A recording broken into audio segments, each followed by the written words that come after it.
Paano naman mag-add ng spare part? Iba yung mga items na binebenta kaysa sa mga spare parts na ginagamit natin sa repair.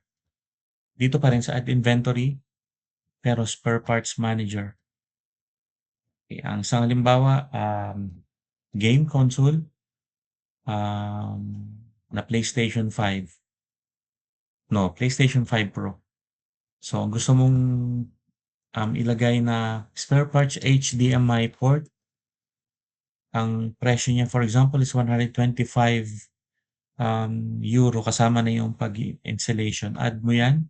Ilan yung stock mo na natanggap? 25. Gusto mo mag-warning kapag naging 5. And then, ang presyo nito ay 2.5. Add mo lang siya and save. Okay na siya. So, papaano mag-restock? Ganun lang ulit.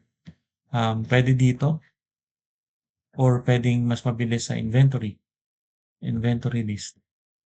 Ito yung PlayStation 5. Ganun lang ulit. Magdadagdag ka ng 10, save. So, nadagdagan na siya, naging 35. Yun yung pag-a-add ng spare parts sa repair ticket. Pero papaano naman yung mga iPhone, Samsung, tablets, iPads? Meron na tayong ready-made na templates para doon. Open mo pa rin yung spare parts manager. Punta ka sa, for example, iPhone 17 Pro, Apple.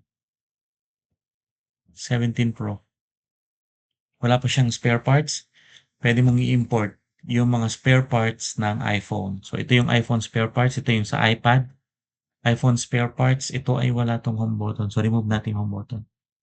Yung mga price na nandito, pwede mo yung i-edit. Pero default yan dito sa lugar ko. Kaya, yan. So, kunyari, for example, LCD. Magkano yung LCD? Ang on hand mo, for example, ay 10. Stock warning kapag naging 3.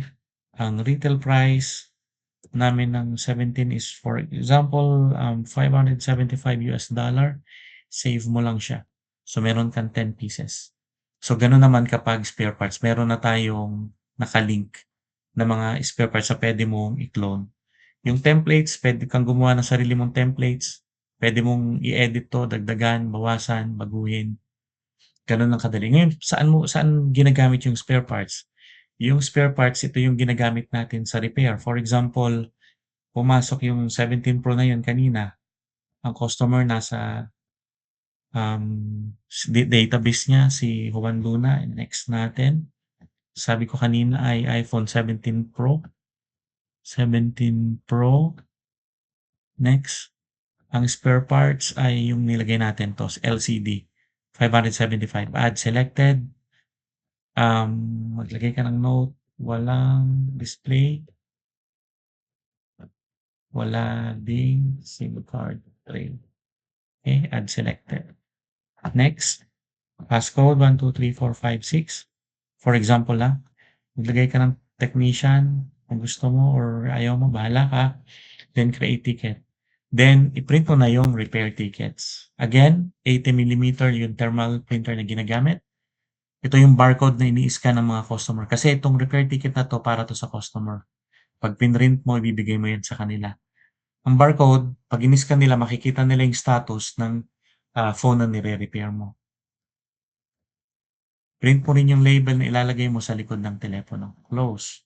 For example, i-repair mo na, i-load mo na yung ticket, or pumunta ka sa tickets.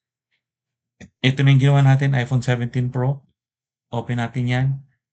Papalitan mo ng parts. Kailangan mo muna mag-pull ng parts. Kung LCD yon, hanapin mo yung LCD na nilagay natin. 17 Pro, meron tayong 10. I-pull mo yan and then add. And then ayun, makita mo nadagdag na yung price, 575. I-update natin yung customer. LCD has been replaced. Test everything and it works fine. Tapos ready for pickup. Save.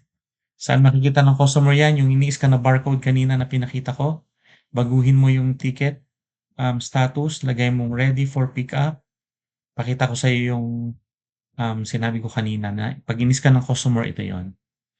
Yan, makikita niya ready for pickup na and ito yung ginawa mo. So, mababasa yan ng customer. Naka-public yan. Ngayon, papaano mo naman sisingilin yung customer? Maniningil ka na kasi nagawa na. Kukunin mo yung ticket number nila, yung dala-dala nilang repair ticket. And then, sa POS pa rin, punta ka sa POS. POS, dito mo ita-type yung ticket number ng customer, enter, then makikita mo $575 yung repair mo sa LCD. Yung note kanina, walang display, wala ding SIM card, so nandyan yun. Check out mo, full payment, and then kukunin na ba ng customer yung device? Yes. Kung kukunin niya na, no. Kung nasa shop pa rin yun. Yes, para safe ka. And then print mo na yung invoice, bigay sa customer yung ticket kasama yung device. So ganun lang kadali gamitin ang repair ticket. Basic lang yun. Magtanong ka pa sir kung ano yung gusto mong malaman.